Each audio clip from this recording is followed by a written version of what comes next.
the Brown Boys. The Brown Boys. The Brown Boys. We the Brown Boys. The Brown Boys. We the Brown Boys. Let me speed this thing up. And the way I roasted Shannon Sharpe, I need to put something up here. I don't know if he might flag me. What's some of the best advice Jordan gave you?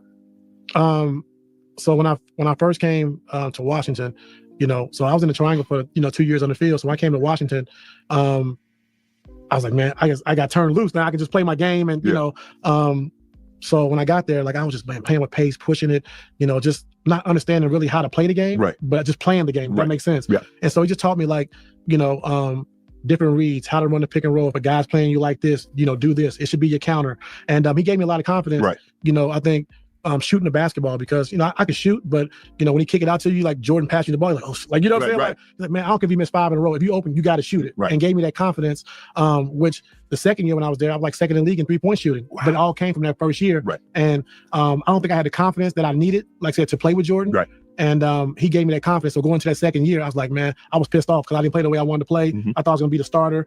Chris Whitney came in, did a hell of a job. He was a starter. He played well. And then Larry Hughes came in. And then I think that second year, I came in with a chip on my shoulder. We got a training camp, like I'm coming in to be the starter. Right. And that happened for me. But it all came from that first year. Jordan gave me confidence to be the player I wanted to be. Was he hard on players? Yes. Too hard? No.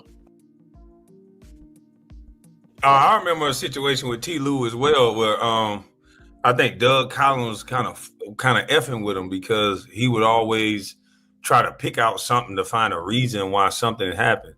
And T. Lou was one of our most in shape guys. This jugger was always in shape. Come to training camp, cut, always ready to run, ready to work. Never was a problem. But he would eat candy. And I think Phil said something to him. How we supposed to win? You eating candy? Fuck. I mean, I'm not Phil. Doug Collins. How we supposed to eat you eating candy? Fuck. I mean, you around here chewing up all this candy. How we gonna win? You gotta get your body fat down, isn't that? Man, T. Lou came back that next year. I guess he stopped eating candy. That motherfucker came back looking like the ultimate warrior, boy. And man, he was, and that's how I think also that gave him confidence. He was pissed off. It lit a fire up on him for Phil, not Phil. I keep saying Phil, but Doug disrespecting him like that.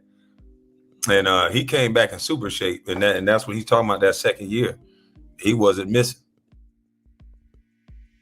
I mean, if you do your job, you ain't got to be hard on me. Just do your job, right? So like, if you come in every day and do your job, right? I can't be hard on you, right? But if you slacking, if you bullying, like, yeah, he wasn't taking that. He wasn't gonna tolerate that, And so, so he was almost like he was a player coach, yeah, on the floor, right? Like if you slacking, you're not doing what you're supposed to do, right? He's gonna call you out. He's gonna challenge you. If you can't handle the challenge, then you just can't play, right? Because he took a 17-year-old kid from Glenn Academy in Kwame Brown, and Kwame is a 6'11". He was, and everybody said, well, you took this guy, but I mean, by most draft boards, Kwame was the best player coming out that year. A phenom. Yes. Kwame was 6'11", could run up and down the court. I mean, he had it all. First step, can drive, can pass, like I said, run the floor. I don't know what they talking about. I could just run the floor. I could do everything with the basketball. Still could do it now. I would run the point guard spot in high school. I don't know what they talking about.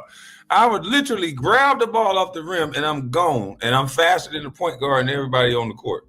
So I don't know why they trying to make me just this runner. I wasn't just no damn runner. You can give me the ball and get the fuck out the way. But when you got MJ, ain't nobody getting the ball. I'm gonna tell you that right. You heard what T. Lou said.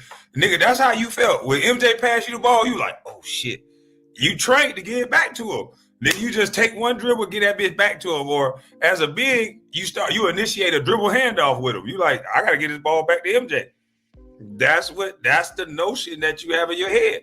The Kobe give you the ball. You got the notion in your head that, damn, he finna come get this motherfucker back. But Kobe coming to get it back. He yelling, hey! And it was different for Tyronn Lue, because if M kicked him the ball, it's usually not a lot of time on the clock, so you gotta go ahead and take that shot. But at times I do understand what he talking about, because you be looking like, shit, nigga, this is him. I'm gonna get him this ball right back. You know what I mean? Or he's athletic, can do everything, can do everything. But, when you put a young kid in that situation, I was 4 or 5 years older than Kwame. Right. You put me in that situation, I was already scared to play with Michael Jordan. Yeah, exactly, So yes. if you put a 17, 18-year-old kid with Michael Jordan, and then you're number one pick, so the expectations are through the roof. Yeah, and so that's hard. That's hard for anybody. I've seen guys that are, great players and guys that, 10, all-stars and all NBA. Play with LeBron and, get to Cleveland, couldn't make a shot. You know what I'm saying? Like, scared to death. So you can imagine, like, an 18-year-old Kwame, and Kwame was talented, he was skilled, and he had great years. He played, 12 years, 13 years? Yes. And he was a really good player, And so people look at, what he should have done from an expectation of being number one pick, playing with Jordan. But Jordan put a lot of. If let's just say for the sake of argument, he's still the number one pick and he goes somewhere else. Does his career turn out different, you think? I think so. Because now he's being featured. The mistakes he's made, the mistakes I know so. Because the number one draft pick gets featured. The first thing he said was he would have got featured. He wouldn't have been at this thing called the Dunker. What my boy T. Lou, we called him T. Lou. What T. Lou talking about is any number one draft pick, Blanchero from the whole nine, even Anthony, I don't think Anthony Bennett was featured either. They had Kyrie Irving. But a number one draft pick is supposed to be featured. And they're supposed to get the keys to the castle, and it's your ship to sink. And that only way you sink the ship is by your play. In my particular situation, we had MJ come back and they started giving me the keys. Boy, they were handing me the key. They were telling me what they were going to do. We're going to draft this player. We're going to draft this point guard. We're going to do this. We're going to do that. They were asking me questions like, where would you like the ball at? I like the ball on the left side so I can go to the middle and get to the middle of the court. I said, but if I get the ball on this right side, I like to drive left anyway, so as long as I got room. Back then, I didn't like to post up. I liked it to be at that pinch post area where I can drive by a guy so they couldn't put their body on me and be stronger than me. And when MJ came back, they did the exact opposite. Everywhere I didn't want to be, they put me. They got these big ass dudes that's way stronger than me, pushing me in the post, hitting me all in the neck and the back. And so I'm telling them, look, I don't want the ball to wrestle with these big motherfuckers down here. I'm too skinny. I want to catch them outside and go around them. And they're like, you're going to be in the way. So they said, go to the dunker. Because my jump shot wasn't as consistent yet. So I went to the fucking dunker, and that's it. When MJ came back, they started saying, get the hell out the way. Go to the dunker. And we're going to trade you. And then once I didn't get traded for Elton Brand, shit, they started playing the mental games, and I don't care who you are. Like Teron Lewis saying, I'm not a fucking machine with you sitting out, not developing your game, with people constantly with you. You're not going to be the same player. You're not going to want to shoot the ball. It wasn't until I got to Charlotte with Paul Silas, and you could see it when Paul Silas got there. After I got that whole ankle twist situation under control with wearing Tyson Chandler's shoes, Paul Silas said, you got to shoot the fucking ball. I don't know who deprogrammed you into not wanting to shoot the ball. You catching the ball in the paint and you're throwing it out to guards. Why the fuck are you doing that? So in the middle of the game, I'll get an offensive rebound, and which would normally be a putback dunk. I didn't want to get fouled. I didn't want to pass. I just wanted shit. Y'all told me to rebound, so I'll just throw it out. So Paul Silas was like, come sit on the bench. And anytime I would do that, he would take me out of the game, sit on the fucking bench. And I'd be like, what the fuck? You actually want me to shoot the ball now? He was like, yeah, you better shoot the ball. That's the only way you're going to be in the game. So I said, oh, okay. So then I started shooting the ball, started playing well. And then next thing you know, I'm only playing 2 quarters. Because I guess with Kwame, I'm supposed to be, they had me on some minutes restriction shit because they did not want me to play well. It seemed like I every time I started playing well, always something happened. So then they started playing me the first quarter, and you can go look this shit up. I don't know why everybody keeps saying I'm lying. I started playing the first quarter, and then I would not get back in the game until the third quarter. And I played the most times the whole third, and then I wouldn't play anymore. And I'm like, damn. I went to coach. I said, man, why am I only playing 2 quarters? I went to I think I went to Oak. I'm like, oh, why the fuck am I only playing 2 quarters? He said, man, it's some bull going on, but nigga, just get double in 2 quarters then. That's how Oak thing. Oak, that's what Oak with anything. He don't want nothing to sound like no excuse. He like, it is what it is. Like, it's some bullshit. But despite of all that, get it in 2 quarters then. So I started getting doubles in 2 quarters. And so they was like, what the? And so all the commentators start going, well, I mean, it's a contract year. I mean, he wants to finally play for money and this and this and that. I'm like, nigga, we all play for money. What the hell are you talking about? It's called the business of basketball. Why are you changing the lingo when it's me? Oh, yeah, I mean, he just wants to. I mean, this is his best year. Like, no, this is not my best year. This is the year you niggas gave me the ball. And they had no choice. The whole team got hurt. So it was just me. I wouldn't have even played if all of those guys did not get hurt. It would have been the same song and dance. Kwame playing a few minutes here and there and not playing. It wasn't till everybody got hurt and they're seeing me go down to Miami, get 24 and 14, go to Detroit, put up 18 and 12 and 2 quarters, go to LA. And I was doing the same thing when I went to Detroit Pistons. I would sit 4 or 5 games, don't play. We'll go play a team that got 2 big men. And this is why I don't like this average talk that they be talking about. In the NBA, is you got to always, nigga, be aware is what we say. Nigga, be aware. Because you got to be aware of your job. So you got to always be ready. So when you sitting on the bench, you're not playing. You got to be ready to play. So your averages, you can't worry about that as a bench player because the coach control when you get in the game and when you don't, when you play, when you don't. So you can't worry about your average. Your average don't always tell you everything. But they pretty much played me in Detroit when they had a big man that nobody else could deal with. And so when I was with Detroit, Andrew Bynum and Gasol was out there together. And I think I didn't play for I think I was out of shape too. Shit, I was coming back from an injury. I was tired. I was out of shape. I was 285 pounds. Right now, this is my playing weight. I'm like 269, 271. And I like to be at that 270. I don't like to get over 275. But at this time, I was like 285. So I'm working my way down.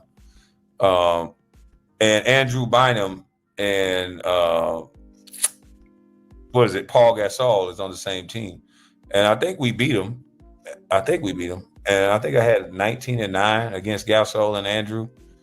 But they be looking at that like, oh my God, he had 19-9 against Andrew and Paul. And I'm like, who the fuck is Paul? Like, I have no problems when you give me the fucking ball. Like, I'm used to battling Chris Webber. I'm used to battling Jermaine O'Neal. What is his name? Al Harrington. I'm used to battling those monsters. Carlos Boozer. Guys that's going to give it to you on both ends of the court. So I'm not worried about a Gasol. He was just shooting jump shots. And if you look at the game, you could see you could leave anybody on the island with me. Like, my feet was quick enough to stay in front of them, and I'm strong enough that you're not going to go through me. So Andrew, Gasol, Shaq, Yao, whoever it was, Tim Duncan, I didn't care. So just leave me with them and I'm going to figure it out. And there's not players in the league like that no more. Don't nobody want to be left alone with these guys. They don't even want to play defense. And then I used to get mad at the coach. I'm like, I got hands too.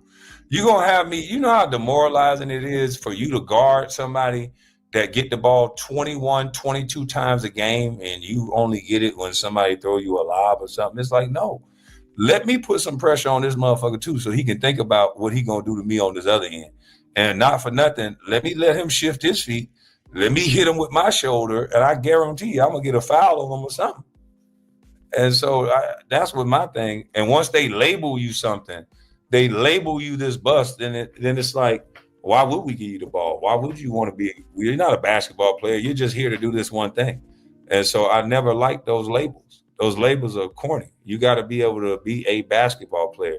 So Paul Silas took a guy that didn't even want to look at the basketball rim because they deprogrammed big men into just being rebounders and runners so that these guards could just shoot shots. Paul Silas took a guy that they mentally was fucking with to the point where I didn't even want to look at the rim.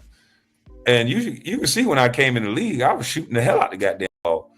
Paul Silas took that guy because he had to, not because he wanted to, because he had to, because I was the only big man left.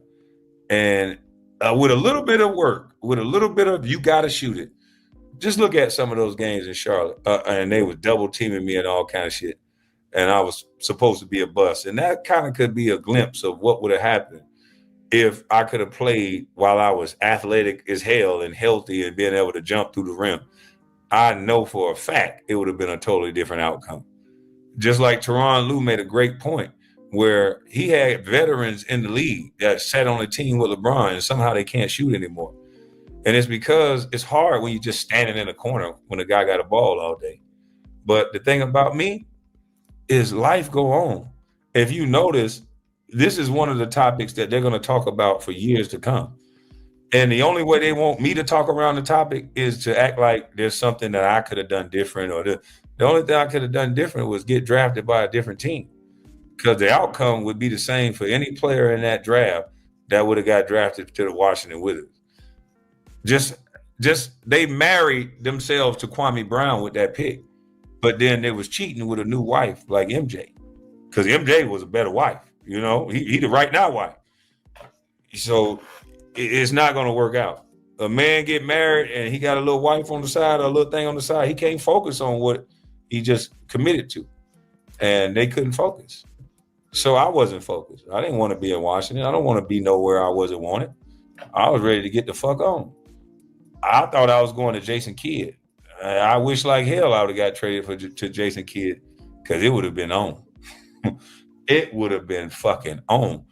I was just raw talent. Just imagine if they would have tried to develop that raw talent. Everything I knew how to do, I taught myself. I didn't go to college. They didn't show me no footwork. They didn't work with me with no guys showing me the jump shot. They didn't do none of that. It was just, okay, we got MJ back. You sit your ass over here. So everybody who was there talks about development and development. And yes, if I would have went to New Jersey with a guard like that and being able to be mentally able to know that they want me there so I can flourish.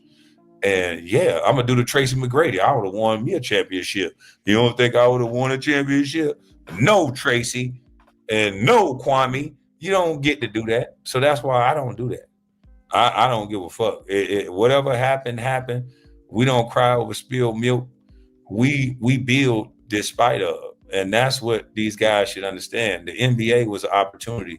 I won't have my life lockstep to basketball.